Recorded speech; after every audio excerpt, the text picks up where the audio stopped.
Say, mate, hey, stop that cat. Yeah, definitely. I definitely do that. Definitely. Errol Spence Jr. back in the rankings real soon. The stage is being set. Now, we don't know exactly when Errol Spence will be back. We've heard various rumors. Now, let me talk about the rumors real quick. There's a lot of rumors in the boxing game, especially when the boxing news cycle is slower. You have a lot of content creators who just take the liberty to make it up. I'm telling you guys, there's a lot of low-level, low-quality content in the game, and it's very easy to spot if you know what to look for. So if you like low-quality content, you will not like my channel, because that's not what I'm about, right? I don't have to overly clickbait you guys to like trick you into clicking on the video and then it's not about nothing. That's not what I choose to do. Bad audio quality, bad visual quality, bad thumbnails, bad information, etc., etc. And you know, you got people who are trying their best to game the system and just take advantage of these things, which really doesn't help the sport of boxing, which is why I got to step in and say something. So guys, a lot of times with the PBC, let's be real, like Errol Spence, hey, stat that cat, and Gervonta Tank Davis, several rumors get made up about him, you know, almost daily and weekly. And it's sad because fans are so diehard to the sport. And again, some people don't know what they're looking for. So they just believe everything they read or see and, you know, run with it. And they're so thirsty. You can't be so thirsty for any information that you're like, oh, what is this? So I tell you, it's better to wait for the appropriate confirmed sources, usually the fighter themselves out of the horse's mouth, PBC, etc. So Errol Spence, just like Gervonta Davis, make no mistake about it, there's been a lot of rumors where he's coming back.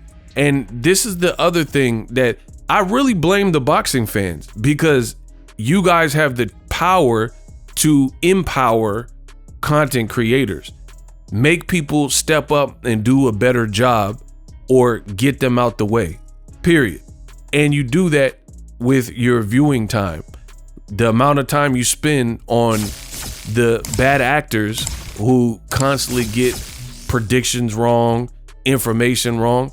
If you continue to watch just to see what they have to say, even though it's a pattern, then that's on you. You're actively helping to hurt the game.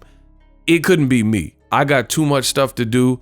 I got things outside of boxing, things in boxing, behind the scenes that I'm working on.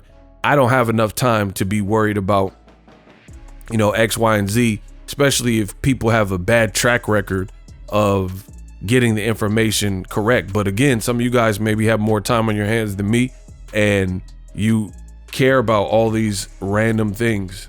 So as we gear up for 2025, I'd advise you guys to use your time, and that includes listening time, wisely. And if you want to grow the sport of boxing, then, you know, give it up to the people and the content creators who are doing a great job by providing realistic and credible information. As far as Errol Spence Jr., I am happy to report that information is coming out that within the WBO, Errol Spence will be ranked within the top 15 here shortly. If you look at the WBO's website, they don't have the most updated rankings as of me recording the video. They didn't have November, but you know, it's Halloween and they should have it updated soon. Errol Spence should be entering the WBO rankings. Why is this important? Well, I've told you guys in my past videos that Terrence Crawford was the super champion at 147 pounds, clearly moved up to 154. And for whatever reason, despite him being a champion, beating Madrimov, the WBO ordered him to fight Sebastian Fundora, or Crawford requested it, whatever the case is. And Crawford seemingly wanted to fight Fundora, but then he came out and there was no like real talk about the Fundora fight or any new developments. And then days before that time was going to elapse, Crawford and Fundora, it was known that they struck an agreement that Crawford's team put in paperwork suggesting that Fundora can fight somebody else in a voluntary defense, and basically Crawford can fight the winner of that. So Fundora is clear to fight whoever he wants, meaning Crawford just wasted Fundora's time, because if Fundora, as the champion, thought he had to fight Crawford, and then they wait till the last minute when they're running out of time only to announce, hey, you can fight somebody else, it was just kind of a waste of time. So I don't really understand how that even worked with the WBO, especially since champions aren't ranked and Crawford has become a champion in the Israel Madrimov fight. So I don't know what Crawford's doing.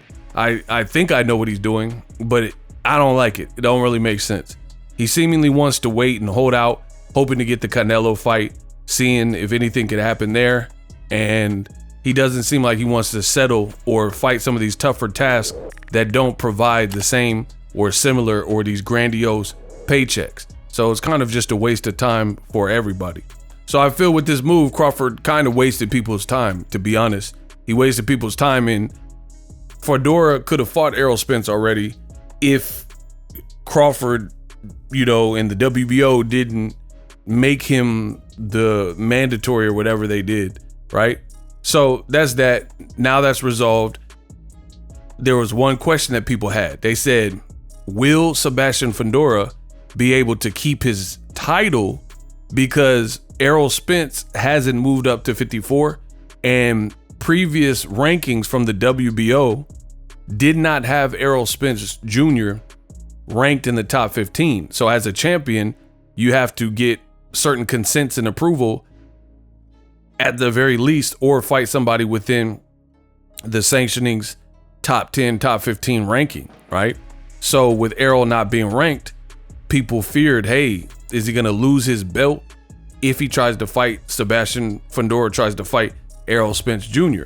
But now new developments come in that it looks like Errol Spence will be ranked in the top 15, which paves the way and allows for a Sebastian Fundora versus Errol Spence title fight, which is better, it just makes it more incentivized by having that.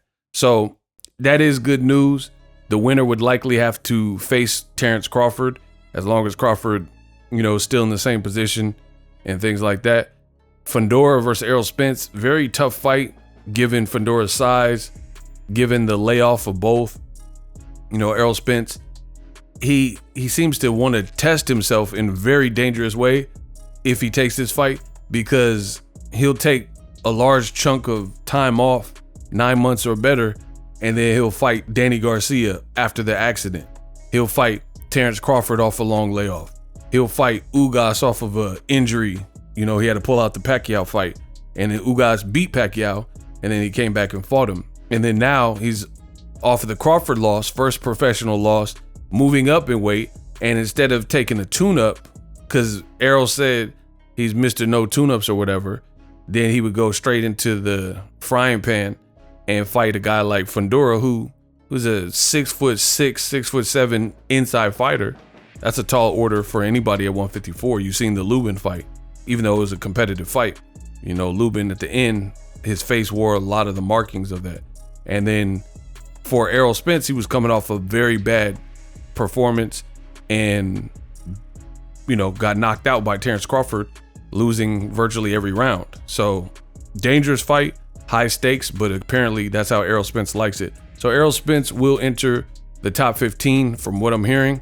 Drop your thoughts in the comment section, which paves way for a title fight for Errol Spence and Fundora. For more boxing news, subscribe to the channel. Boxing Ego, the best in the business, and it's not even close.